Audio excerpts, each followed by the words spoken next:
ठीक है दी, तो फिर मैं करती हूँ। लास्ट टाइम थोड़ा सा इन आउट था मेरा, तो अगर मैं कुछ मिस करूँ तो आप प्लीज मुझे करेक्ट करिएगा। तो पिछली बार था समन का शुद्धिकरण, और उसमें जो प्लीज एक बार लेना। तो उसके अंदर हमने बात की थी विचारों की, कि एक दिन में हमारे मन में करीब 60,000 विचार आते हैं, और वही बहुत सारी चीजों की उत्पत्ति का कारण होते हैं। तो विचार दो तरह के होते हैं हमारे अंदर, पॉजिटिव होते हैं, नेगेटिव होते हैं, सकारात्मक नकारात्मक। तो जो नेगेटिव विचार जो होते हैं, वो विचार पहले हमारे अंदर भय उत्पन्न करते हैं, और वो भय जब एक बार दो बार, जब वो बार बार होता है, तो वो भय हमारे अंदर चिंता पैदा करता है। और वो चिंता जब नियमित रूप से बढ़ती जाती है, तो वो हमारे स्वभाव में परिवर्तित हो जाती है। और अगर हमारा स्वभाव ऐसा हो गया है जिसमें चिंता, भय, नकारात्मकता है, तो फिर हमारा ध्यान कहीं भी नहीं लगेगा, हमारा ध्यान भटकता रहेगा। और जब हमारा ध्यान नहीं लगता है, तो फिर इन सारी चीजों से कहीं ना कहीं हमारा आत्मविश्वास डगमगाता है। फिर चाहे हम योगा करें, एरोबिक्स करें, कुछ भी करें, ये सारे के सारे जो होते हैं ऑप्शंस, ये टेम्पररी होते हैं। लेकिन मूल जो होता है इन सब चीजों का, वो होता है विचार। तो अगर हमें इन चीजों के ऊपर वर्क करना है, तो हमें अपने विचारों पे करना चाहिए। फिर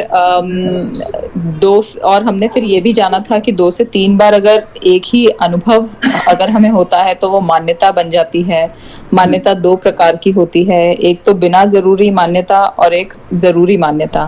फिर हमने देखा था कई सारी बिना जरूरी मान्यताएं, जो एक तरीके से हम जब कोई भी चीज हम जब सुनते हैं समाज से, बड़ों से, और हम उसे जब चैलेंज नहीं करते हैं, तो वो जो मान्यताएं हैं वो हम फॉलो करते रहते हैं। और उसमें कई सारे आपने उदाहरण दिए थे। फिर हमने जरूरी मान्यताओं के बारे में पढ़ा था, तो मैंने जरूरी मान्यताएं एक्चुअली नोट की थी, दूसरी वाली नोट नहीं की थी। तो उसके अंदर था कि जैसे रामायण, महाभारत, ये हमें पढ़नी ही चाहिए। तो एक बिना जरूरी मान्यता है कि हमें महाभारत नहीं पढ़नी चाहिए, लेकिन ऑन द कॉन्ट्ररी हमें पढ़नी चाहिए, क्योंकि उसका एक एक चरित्र जो है उससे हमें बहुत कुछ सीखने को मिलता है। फिर इसके अलावा मेहंदी के बारे में था कि मेहंदी हमें नहीं लगानी चाहिए, क्योंकि उससे बच्चे के अंदर एक रोग उत्पन्न हो सकता है। गलहुंडी हमें पिलाना चाहिए। हमें बाहर का खाना 6 महीने पहले से ही बंद कर देना चाहिए। बहुत तंग कपड़े हमें नहीं धारण करने चाहिए। अंतर्वस्त्र नहीं पहनने चाहिए। तो वो मान्यताएं हैं जो जरूरी हैं और जिनका हमें पालन करना चाहिए। और इन सारी चीजों का जब हम ये देख रहे थे कि हम कैसे नकारात्मक सोच और इन मान्यताओं का निवारण कर सकते हैं, तो जो उसका सार जो था वो ये था कि हमें अपने अंदर भगवान को केंद्र में रखना होगा। अपने सारे विचार, सारी जो भी हमारी ध्यान और जो भी है हमारा सब कुछ जब भगवान की तरफ केंद्रित रहेगा, तो वहीं से सोच हमारी सकारात्मक होगी। तो निवारण का जब हमने देखा था, तो ये उसका एक तरीके से संक्षिप्त था। बढ़िया बढ़िया, चलो ओके दी, धन्यवाद। स्वागत है। बहुत ही अच्छा। हमने स्वमन के ऊपर पिछले टाइम जो चर्चा सब की थी वो, तो वैसे ही ये जब हमारा जो शुद्धिकरण का पार्ट है, उसमें आज का जो हमारा विषय है वो है ऊर्जा शक्ति द्वारा शुद्धिकरण। यानी हमारे अंदर जो हमें ऊर्जा लेनी है, उसका हमें शुद्धिकरण करना है। तो उसके बारे में अभी हम देखते हैं कि ऊर्जा यानी क्या है। ऊर्जा यानी क्या है, तो क्यों हमें ऊर्जा का शुद्धिकरण करना है। तो सबसे पहले देख रहे हैं कि ऊर्जा का जो अलग अलग शब्द प्रयोग हम लोग करते हैं। ऊर्जा अर्थात क्या है, तो ऊर्जा अर्थात इसको शक्ति भी बोलते हैं। ऊर्जा अर्थात शक्ति। तो हम कहीं बोलते हैं कि मुझे शक्ति पाना है, शक्ति को लेना है। फिर वैसे ही ऊर्जा अर्थात रेकी। जो रेकी शब्द है वो जापानी शब्द है, और अभी आज ज्यादातर समाज के अंदर हीलिंग है, रेकी है, ये शब्द बहुत ही अभी प्रचलित है। तो रेकी जापानी शब्द है, और उसके पीछे पूरा आज एक वर्कशॉप भी चल रहा है कि जैसे में शक्ति है तो वो शक्ति को मैं पालूं, तो कैसे मुझे यूनिवर्स से मुझे वो शक्ति लेना है और बाद में किसको मुझे ट्रांसफर करना है, वो देना है, वो पूरा कॉन्सेप्ट उसके अंदर क्लियर होता है रेकी के वर्कशॉप में। तो वैसे ये ऊर्जा अर्थात रेकी, ऊर्जा अर्थात शक्ति, ऊर्जा अर्थात हीलिंग, मतलब हमारे अंदर जो जो भी नकारात्मक सब चीज है तो उसको कैसे हमें निकालना है। तो इसके पहले हमने तीसरे सेशन में देखा था पूरा ओरा के डिटेल में। तो हमारी जो आसपास की जो ओरा है तो ये हमारा प्राणमय शरीर हुआ। अभी प्राणमय शरीर में रोग कब आता है, तो जब हमारी जो आसपास की ओरा है तो उसके अंदर सबसे पहले वो रोग कोई भी है, बैक्टीरिया, वो सब पहले उसके अंदर प्रवेश करते हैं, बाद में जाके ये लास्ट में प्राणमय शरीर में आता है। तो हीलिंग का जो कॉन्सेप्ट है वो क्या है तो हीलिंग के अंदर हमारी जो आसपास की ओराएं है वो ओरा को ही क्लीन करना है, वो पूरी हीलिंग है। तो उसके द्वारा ही हमें पूरा निकाल देना है, तो प्राणमय शरीर के अंदर प्रवेश नहीं करेगा। अभी हो भी गया है तो उसको भी मुझे हील ही करना है, उसको ऊपर से मुझे ऊर्जा देनी है, ठीक है। तो ये पूरा हीलिंग हुआ। हमारे जो भी रेगुलर रूटीन की जो भाषा है उसके अंदर ताकत, ऐसा भी हम शब्द प्रयोग करते हैं, बल। तो पहले की जो हमारी पौराणिक भाषा है उसके अंदर बल शब्द का प्रयोग करते थे, कि जैसे अभी भीम है तो भीम के पास कितने हाथियों का बल था, तो ऐसे वो बल का प्रयोग है। तो ऐसे ऊर्जा अर्थात उसका शब्द हुआ शक्ति, रेकी, हीलिंग, ताकत, बल, ये सब उसका अलग अलग नाम हुआ। तो ऊर्जा अर्थात समझ में आ गया हमें कि ये शब्द अलग अलग प्रचलित है। तो आज फिर हम कई बार ऐसा सोचते हैं कि शक्ति भी अलग है, हीलिंग भी अलग है, रेकी भी अलग, नहीं, कुछ अलग नहीं, ये सब एक ही है। अच्छा, अभी ये समझ में है कि ऊर्जा क्या है, तो अभी वो आगे जाते कि ऊर्जा का उपयोग क्या है। अभी हमें उसका उपयोग देखना है। तो उसका उपयोग हमें कैसे करना है, तो क्या है, तो उसका उपयोग दो तरह से होता है ऊर्जा का उपयोग। उनमें से एक उपयोग है जीवन को विकसित करने हेतु हम ऊर्जा को पाते हैं, मतलब हम शक्ति को लेते हैं। वैसे ही ऊर्जा को जीवन हमारा नष्ट करने हेतु भी हम पाते हैं। तो सिंपल इसका हम उदाहरण देखें तो राम और रावण। तो राम भी हर रोज उठ के ऐसे ऊर्जा लेते थे, वैसे ही रावण है वो भी हर रोज उठ के ऐसे ऊर्जा लेते थे। लेकिन राम ने क्या किया, तो वो जो शक्ति हर रोज जो उसको मिलती थी तो उसको, वो शक्ति को वो हर एक के अंदर वो उपयोग करते थे। कोई भी उसके मित्र है, सगे संबंधी है, जितने भी समाज के लोग हैं, हर एक छोटे छोटे जीवात्मा है तो ये सकारात्मक विकसित करने वाली जो ऊर्जा, तो उन्होंने सबके कल्याण के लिए उपयोग की। वैसे ही रावण का था, तो उन्होंने यही ऊर्जा का क्या किया, तो वो सब भोग कर्म के लिए, उपभोग जो हम बोलते, वहां पर ही वो किया, क्योंकि वो नष्ट होने वाली बात है। जब आप विकसित होते हो तो विकसित जीवन वो कभी नष्ट नहीं होता, वो आगे दिन भर दिन वो विकसित होता जाता है। और ये जो भोग कर्म हमारे हैं, जो उपभोग कर्म है, वो सब नष्ट होते हैं और नए नए अलग अलग जन्म को भी सिद्ध करते हैं। तो ये ऊर्जा शक्ति का हमें कैसे उपयोग करना है, तो दो तरीके से हम ये उपयोग करते हैं, या तो विकसित करना है या तो नष्ट करना है। अभी ये प्रश्न आ रहा है आगे कि ऊर्जा का जो उपयोग है, ये तो हमने दो तरह से देख लिया, लेकिन अभी ये हमें प्राप्त कहाँ से होती है, ये हमने उपयोग के बारे में देख लिया। अभी किन किन चीजों में से, किन किन वस्तुओं में से हमें ये ऊर्जा मिलती है, जो हमारे आसपास के कितने सारे ऐसे एरियाज है, कितनी सारी ऐसी वस्तुएं हैं जिनमें से हमें ये ऊर्जा सब मिलती है। तो ये हमारे आसपास की बहुत सारी चीजें हैं, तो उनमें से हम ऊर्जा प्राप्त करते हैं। लेकिन ऊर्जा हमें दो तरह से प्राप्त होती है, एक तो है सकारात्मक और दूसरा है नकारात्मक। और ये दोनों की जब हम बात करेंगे तो हम देखते जाएंगे उसका सामने संदर्भ। तो जैसे अभी वस्तुओं में से देखें तो एक है वस्त्र, तो हमने आगे के चिंतन वर्ग में भी देखा वस्त्र का शुद्धिकरण। तो वस्त्र हमें ऊर्जा प्रदान करता है। तो हमने देखा कि क्यों हमें वस्त्र है वो खादी के ही पहनना है, क्योंकि खादी की वस्त्र है वो हमें सकारात्मक ऊर्जा देती है। वैसे ही पॉलिस्टर वगैरह जो भी कपड़े हैं तो ये सब हमें नकारात्मक ऊर्जा प्रदान करती है। तो अभी मैंने उस टाइम वस्त्र के बारे में भी बताया था कि जैसे ही अभी आप खादी के कपड़े आप पहनो तो खादी की साड़ी पहनो या तो खादी के आप कुर्ते वगैरह है वो कुछ पहनो, तो तुरंत ही आपकी जो चमड़ी है, स्किन है, वो तुरंत ही आपको रिप्लाई देती है। अभी ये मेरा खुद का अनुभव है और अभी मेरे साथ बहुत सारे लोग ऐसे जुड़े हैं तो इन सबका भी अनुभव है। तो अभी वो पहले सिंथेटिक साड़ी पहनते थे तो बोले साड़ी पहनना इतना कंटाला आता था। दूसरा भी है कि जैसे रात होती थी तो ऐसा लगता है कि साड़ी अभी हम निकाल दे, ऐसा अनुभव होता था। और अभी ये खादी की जब हम पहनते हैं तो अभी ऐसा अनुभव होता है कि पूरे दिन भी पहनो, इतना कंफर्ट है, काम करने में भी बहुत सरलता रहती है, पहनते हैं तो भी अच्छा महसूस होता है।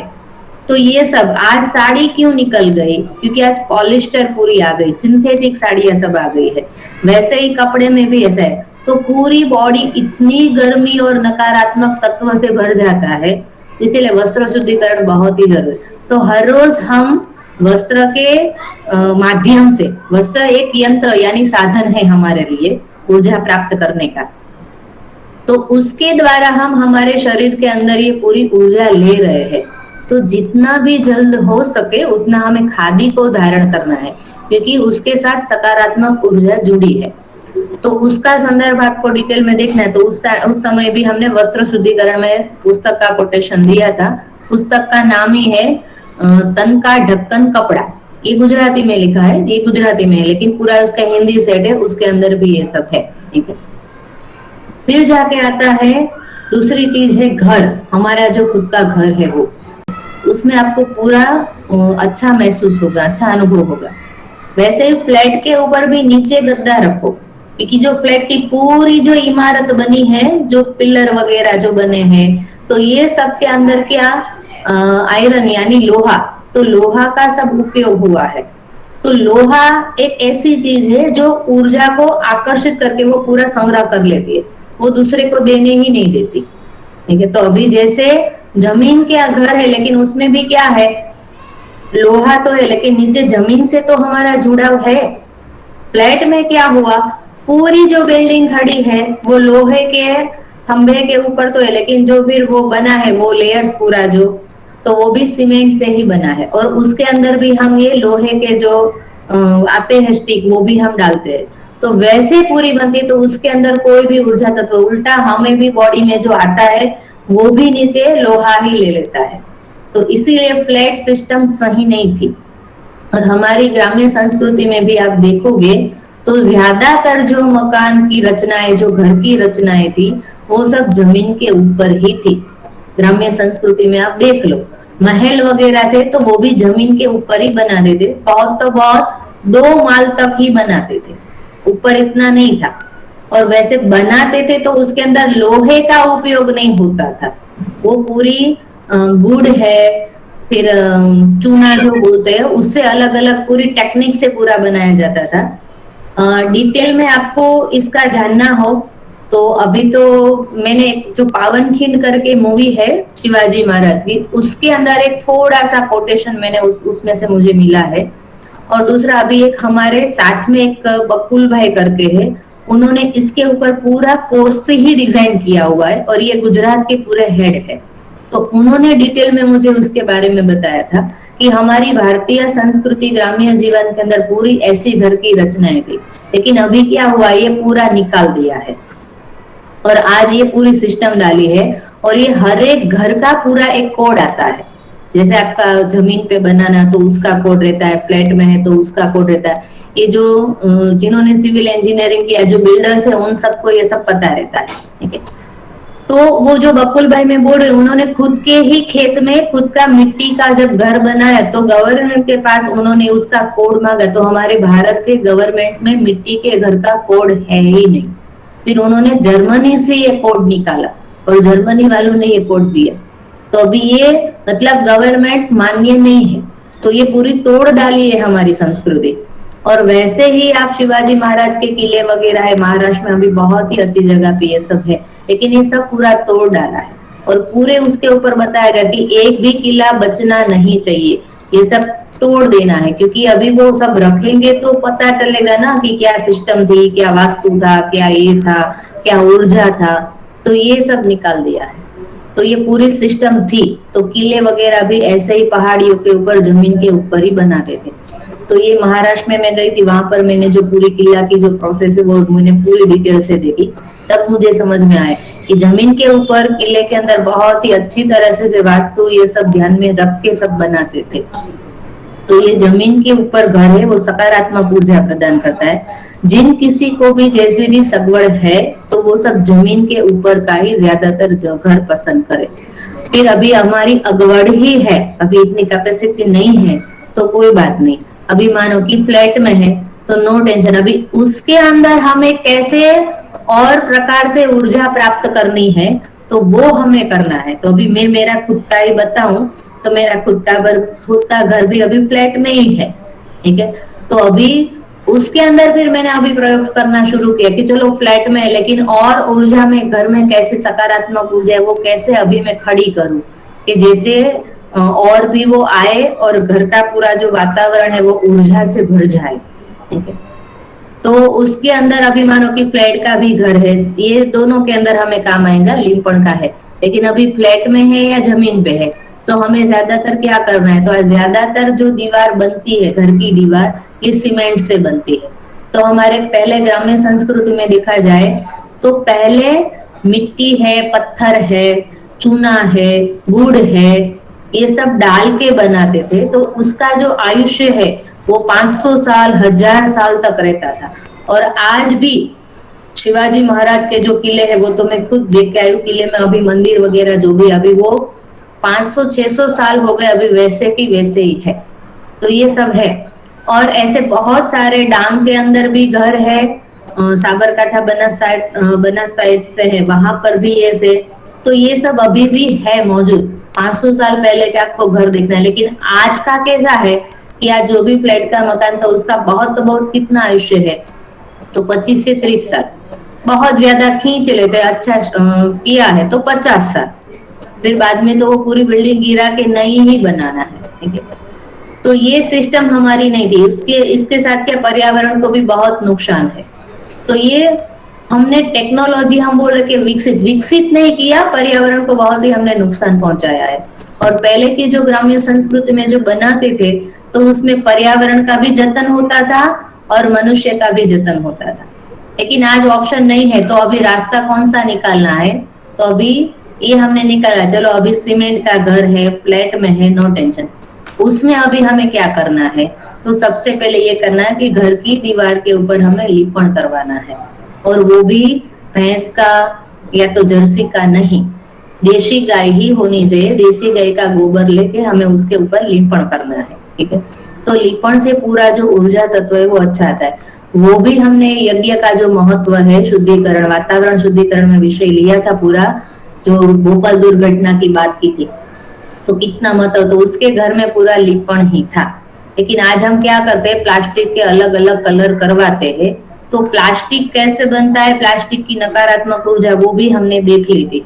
तो अभी घर की दीवार के ऊपर भी हम प्लास्टिक कलर करेंगे तो आप सोच लो वो कैसे, एक तो सीमेंट है, दूसरा लोहा भी है, तीसरा फ्लैट भी है, और ऊपर से डाला तो हमने प्लास्टिक कलर भी कर दिया, तो वो भी गलत के ऊपर गलत ही हुआ। तो अभी ये सब तो चलो ठीक है, लेकिन प्लास्टिक कलर है उसको तो हम रोक लगाए, वो अभी हमारे हाथ में है, ये फ्लैट का मकान हो या जमीन का हो, लेकिन ये तो हम रोक सकते हैं। तो प्लास्टिक कलर के जगह हम क्या करें, लिपण। तो अभी कोई बोल रहे, लेकिन हमारे यहाँ तो जैसे फॉरेन में, हमारे अभी ग्रुप में बहुत सारे ऐसे फॉरेन विदेश से भी जुड़े हुए, तो बोले अभी ये तो हमारे यहाँ पॉसिबल नहीं है लिपण का। तो कोई बात नहीं, तो सिंपल गेरू कलर है मिट्टी का, वो भी आप घर में कर सकते हो, गेरू कलर करो। तो गेरू के अंदर चूना भी डाल के आप कर सकते हो, वो भी बहुत अच्छा है। और उसके ऊपर आप अलग अलग पेंटिंग वगैरह कर सकते हो। तो वैसे ही अलग अलग रचनाएं हमारी ग्रामीण संस्कृति में ट्रेडिशनल जो अलग अलग है उसके अंदर सब बताया है। तो आप थोड़ा सर्चिंग करके ये सब आइडियाज निकाल सकते हो। इसके ऊपर अभी मेरा प्रयोग चल रहा है, जैसे ही वो हो जाएगा, सक्सेस हो जाएगा, पूरा हो जाएगा, मतलब अभी अधूरा है, पूरा होगा तो मैं ग्रुप में शेयर कर दूंगी। अच्छा, फिर आगे का है, किस वस्तु में से और हम ऊर्जा लेते हैं, तो घर का फर्नीचर है। तो ज्यादातर आज फर्नीचर भी देखो आज कैसा हो गया है, तो वो भी हमने प्लास्टिक का यानी पीवीसी का कर दिया है। तो फर्नीचर तो कम से कम हम लकड़े का रखें, क्योंकि लकड़ा वो पेड़ की लकड़ी में से ये पूरा सनमाइका वगैरह है वो इसमें से बनता है। सनमाइका नहीं, लेकिन जो प्लाई आती है वो, लेकिन सनमाइका के अंदर थोड़ा मिक्स तो ये होता है। लेकिन अभी थोड़ा अच्छा लगे उसके लिए हम जो सनमाइका वगैरह यूज कर रहे हैं, तो वो नकारात्मक ऊर्जा देने वाली बात है। उसके ऊपर अभी हमें ऑप्शन क्या करना है, तो उसके ऊपर हमें जो प्लेन सनमाइका है तो उसके ऊपर अलग अलग फोटोज वगैरह है वो हमें लगानी है और थोड़ा डेकोरेशन उसके अंदर करना है, क्योंकि प्लेन सनमाइका, प्लेन दीवार है, प्लेन पूरा घर है। आज ये पूरी फैशन आ गई है कि घर कैसा होना चाहिए, तो पूरा प्लेन होना चाहिए, दीवार सब कैसी प्लेन होनी चाहिए। इसीलिए दिमाग भी कैसा होता है, प्लेन ही रहता है। तो हमारी जो ट्रेडिशनल ग्राम्य संस्कृति में जो घर रहता था वो पूरा सजावट वाला होता था, और डिटेल में घर को कैसे सजाना है और उनमें से कैसे हमारे दिमाग के ऊपर अलग अलग सब असर होती है, कैसे दिमाग शार्प और तेज होता है, आपको जानना है तो परिवार संवाद करके बुक है, उसके अंदर बहुत ही अच्छी घर की सजावट के बारे में बात किया है। तो अभी घर की जो सजावट है तो वो ज्यादातर दीवार प्लेन नहीं होनी चाहिए, लेकिन दीवार को अलग अलग कलाओं के माध्यम से सजाया हुआ चाहिए, जिससे क्या होता है कि वो सजावट से वो दीवार के ऊपर वही ऊर्जा का तत्व है वो आता है और घर को पूरी ऊर्जा से वो भर देता है। लेकिन अभी फर्नीचर के अंदर अभी ये फर्नीचर भी प्लेन है, तो अभी उसके ऊपर हमें ये प्रयोग करना है। तो इसका वीडियो है वो मैंने मेरे घर के ऊपर ये प्रयोग किया है, तो वो बहुत ही सक्सेस मतलब है। तो वो उसका वीडियो मैं ग्रुप में डाल दूंगी कि कैसे मैंने फर्नीचर के ऊपर ये रास्ता निकाल के किया है। तो पहले ये मुझे नहीं पता था, लेकिन जैसे जैसे ऊर्जा के बारे में मैं जानती गई, समझती गई, वैसे वैसे प्रयोग में करती गई और वैसे करके ये पूरा प्रयोग किया है और बहुत ही इसका अच्छा मुझे परिणाम मिला है।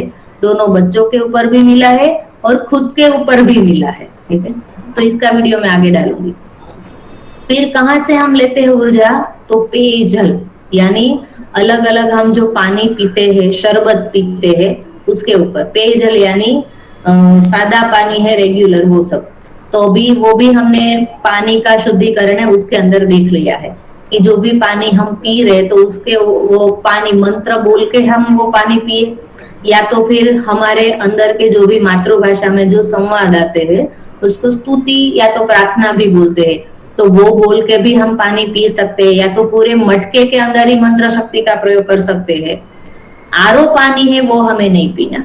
ठीक है, और मंत्र शक्ति के बारे में डिटेल में आपको जान के वो पानी का जो पूरा प्रयोग है, तो उस टाइम भी मैंने बताया था कि ये डॉक्टर बालाजी तांबे की जो बुक है उनमें से मुझे ये मिला था और ये प्रयोग मैंने किया तो बहुत ही अच्छा है। फिर कहाँ से हम ऊर्जा प्राप्त करते हैं, तो भोजन के पात्र। तो जो भी हम खाना पकाते हैं, तो खाना पकाने के बाद जो खा रहे हैं वो हमारे जो प्लेट वगैरह है, कटोरी प्लेट वगैरह, वो भोजन के पात्र, तो वो ज्यादातर अलग अलग धातु की बनती है, जैसे तांबे की है, एल्यूमिनियम की है, स्टील की है, फिर वो कांसा बोलते वो है, जर्मर है, ये सब अलग अलग धातु की है। तो इनमें से आज तो वो ये सब धातु भी निकल के इसके अंदर भी प्लास्टिक घुस गया है। फिर वो क्या बोलते थर्मोकोल की, वो भी अभी घुस गया है। तो थर्मोकोल और प्लास्टिक की जो प्लेट है वो सदंतर नकारात्मक है। एल्यूमिनियम तो चलो ठीक, थोड़ा भी ठीक है, लेकिन ये प्लास्टिक और थर्मोकोल है तो ये तो इसमें खाना भी नहीं चाहिए। और ज्यादातर प्रसंगोपात भी ऐसा हो गया, कैटरस में सब जगह प्लास्टिक, घर के अंदर भी जब कोई ऐसे 40-50 मेहमान हो तो हम थर्मोकोल की डिश ले आते हैं। तो ये सब हमें अवॉइड करना है, ये निकालना है धीरे धीरे, क्योंकि जितना भी हम समझेंगे उतना हम ये इसके ऊपर हमें काम करना चाहिए। तो घर के अंदर भी हम प्लास्टिक की प्लेट वगैरह में खाते हैं तो ये गलत है, ये सही नहीं है। श्रेष्ठ धातु इसके अंदर क्या है, तो झरमर है, कांसा और झरमर ये दोनों अच्छी धातु है। तो ये हमारे बजट में बैठ सके उतने बजट में तो आती है। तो घर के हम 4 सभ्य है तो 4 थाली तो हम, थाली और कटोरी वो तो हम ले सकते हैं। तो बने तब तक हम वो झरमर या तो कांसे के बर्तन है उसमें ही हम खाए, वो हमारे, क्योंकि वो हमें सकारात्मक ऊर्जा प्रदान करती है। और इसको डिटेल में आपको जानना है बारे में तो उसका पुस्तक है वासण कुवासण। तो अलग अलग जो बर्तन है, तो यानी बर्तन और कुबर्तन, ऐसा एक पुस्तक है, हिंदी में है। तो इसके अंदर कौन कौन सी धातु से कौन कौन से बर्तन बनते हैं और उसमें से क्या हमें प्राप्त होता है, कौन सा तत्व, वो डिटेल में बताया है, ठीक है। फिर जाके आती है ऊर्जा कहाँ से लेते हैं, तो घर की सजावट से लेते हैं। तो पहले के समय में क्या करते थे, तो स्त्री है उसको क्या करना था, घर संभालना था। तो बच्चों को वो संस्कार देने की प्रक्रिया थी, वो स्त्री की ज्यादातर 90% जिम्मेदारी स्त्री की थी, 10% जिम्मेदारी थी पुरुष की रहती थी। तो इसमें से माता क्या करती थी, तो हमारे भारतीय संस्कृति में जो हमारा पढ़ने का जो अभ्यासक्रम सिलेबस रहता था, उसमें से 64 कलाएं रहती थी और 14 विद्याएं रहती थी। तो ज्यादातर कला माँ घर के अंदर ही सिखा देती थी। 7 साल 8 साल तक बच्चा जो माँ के पास रहता था, 8 साल के बाद वो जब गुरुकुल में जाते थे, तो 8 साल तक माँ घर की सजावट के, हर साल घर की अलग अलग सजावट वो करती थी और उसके द्वारा वो पूरी जो कलाएं है वो बच्चे को सिखा देती थी। तो उसके अंदर ज्यादातर प्रचलित रहती थी चित्रकला। फिर आप देख लो कि पहले के जो आप घर के सजाते, तो बर्तन है उसको भी अलग अलग रखते थे, सजा के रखते थे। तो उससे क्या हमारे जो आतिथ्य सत्कार और हमारा घर कितना हरा भरा है मेहमानों से, और हमारा जो खुद का वैभव है, ये सब उससे पता चलता था। ये घर में इतने सारे बर्तन को सजा के रखा है तो ये घर का वैभव है, बहुत ही अच्छा है, और ये घर के जो लोग हैं वो भी बहुत ही अच्छे वैभवदार है। तो सजावट के में ही पता चल जाता था। दूसरा भी अलग अलग चित्र द्वारा माताएं भी करती थी। तो जैसे हाथ भरत का काम था, तो हाथ भरत से पूरा जो चाकड़ा सिस्टम है या तो पूरा तोरण है, ये सब उससे पूरा सजाती थी। फिर मोती काम है, फिर तोरण बनाना है, तो ये सब अलग अलग कलाओं से माता करती थी। खुद के जो कपड़े हैं तो माता वो भी करती थी। कभी बच्चे को कुछ पड़ा तो ज्यादातर माँ के साड़ी के आसपास या तो घूमता रहता था, फिरता रहता, और माँ के कपड़े को ज्यादा निरीक्षण करता था। तो माँ भी क्या करती थी कि उसके कपड़े के अंदर भी वो चित्रण काम करती थी।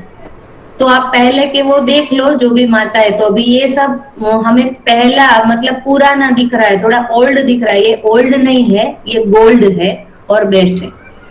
तो ये आज भी टिका है, लेकिन कच्छ में है, अभी यहाँ पर नहीं है। हमें शहरीकरण में तो अभी ये सब गवा दिया, लेकिन कच्छ के अभी बहुत सारे ऐसे गांव हैं जहाँ पर ये सब कलाएं अभी भी वो जी रहे हैं और अभी भी जीवंत है। तो जब भी आपको घूमने के लिए भी जाओ तो आप वहां पर कच्छ में जाओ, वहां से आपको पूरा ये सब डिटेल में मिल जाएगा। मैं कच्छ में 2 बार जाके आई अलग अलग जगह पे, लेकिन बहुत ही अच्छा है।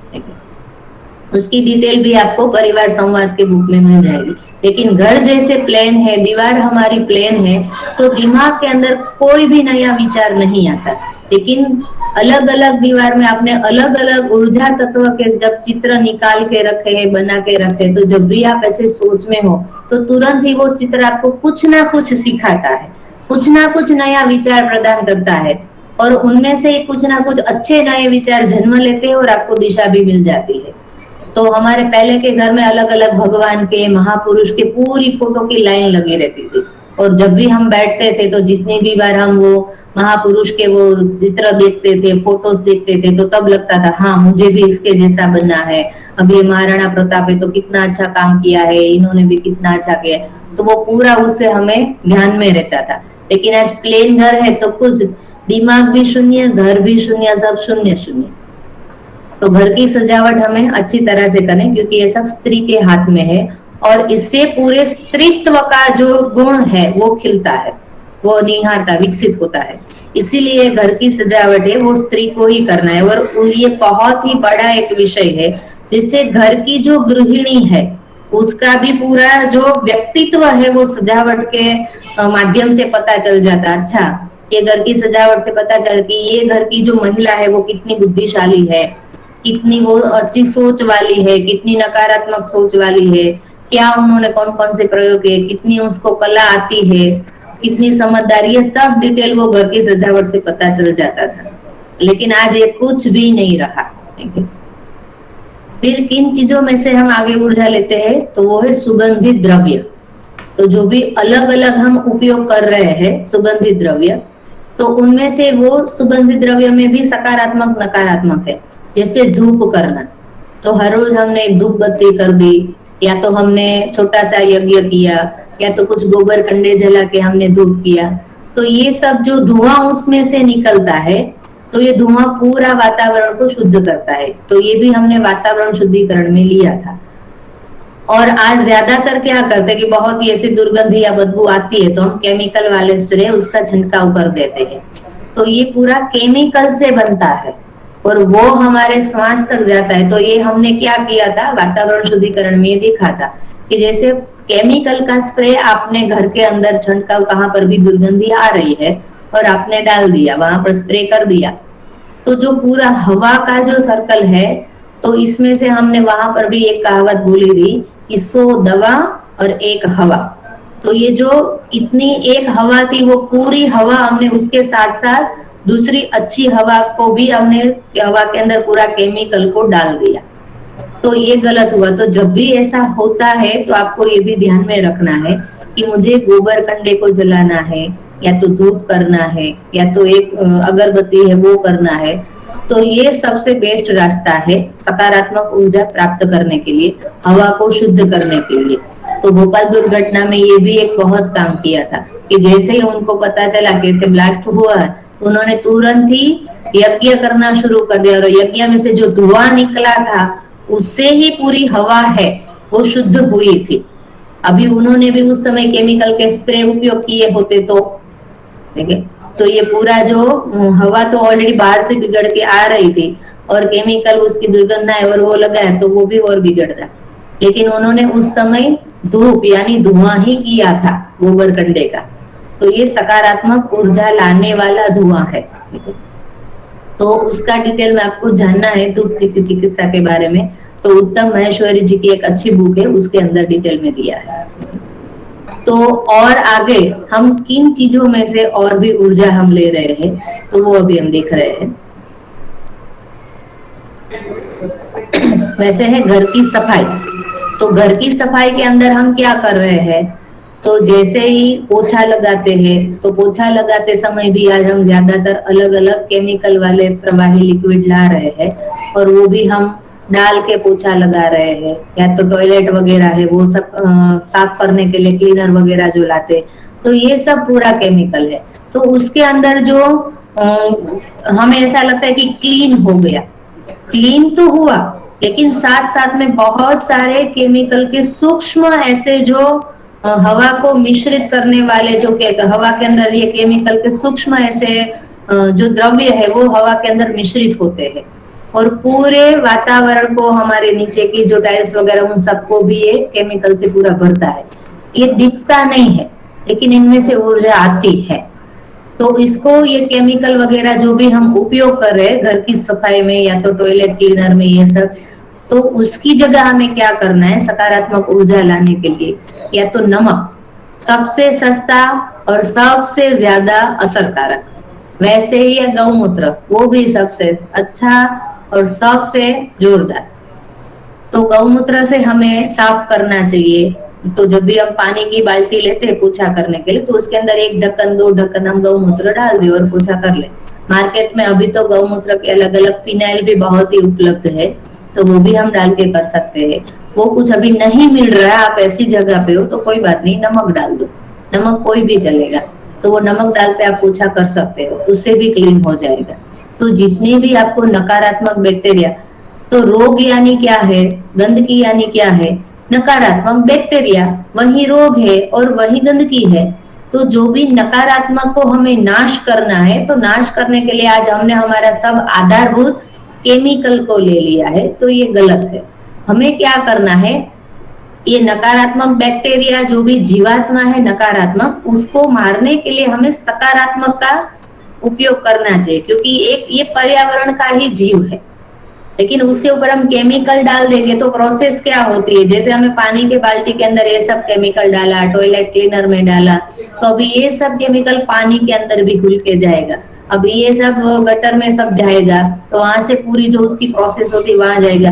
तो पूरे पानी के अंदर कितना केमिकल हम डाल रहे हैं, तो ये पूरा आगे जाके भी पृथ्वी अभी है तो धरती के अंदर भी पानी का शोषण होगा, साथ साथ में केमिकल भी पूरे पृथ्वी में। हमें खुद का नहीं सोचना, हमें हमारे सिवा बहुत सारे ऐसे जीवात्मा है, हमें उन सब का भी सोचना है। इसीलिए ये अभी हमें आदत नहीं है, ये सोचने की भी आदत नहीं है, ये उपयोग करने की भी आदत नहीं, क्योंकि ये हमारे यहाँ पर जो हमने पिछले बार स्वमन के शुद्धिकरण में देखा था कि हमारा खुद का अभी मानस ये सब सोचने के लिए, स्वीकारने के लिए, करने के लिए तैयार नहीं है। ये हमें करना पड़ेगा, क्योंकि आज हमें ऐसी आदत बन गई है हर एक चीजों में हमें केमिकल का उपयोग करने की। तो ये आदत गलत है और ये हमारी दिमाग के अंदर बनी हुई झूठी बिलीफ यानी एक झूठी मान्यता है। तो ये हमें निकालनी है और जो सकारात्मक चीज है वो धीरे धीरे करके अच्छी आदत हमें डालनी है, क्योंकि इससे हमें पर्यावरण को भी बचाना है और काम भी करना है। तो आज हम करते हैं पर्यावरण को बचाना, तो ऐसे क्या नारा लगा के बचाएंगे? पहले घर के अंदर तो हम शुरुआत करें। सब बोल रहे कितना अभी ग्लोबल वार्मिंग है, ये है वो है, सब बोल रहे, लेकिन घर में से एक भी केमिकल का स्प्रे खुद बॉडी में उपयोग करना, घर के अंदर या तो टॉयलेट कोई भी कुछ बंद करते नहीं है और ऐसे नारा लगाते फिरते कि ग्लोबल वार्मिंग क्या है, लेकिन पहले घर के अंदर तो बंद करो, वो तो खुद की सोच बदलो, वो तो खुद कुछ अप्लाई करना शुरू करो। तो ये सब राजीव दीक्षित जी ने बहुत ही अच्छा बताया है उसके वीडियो में।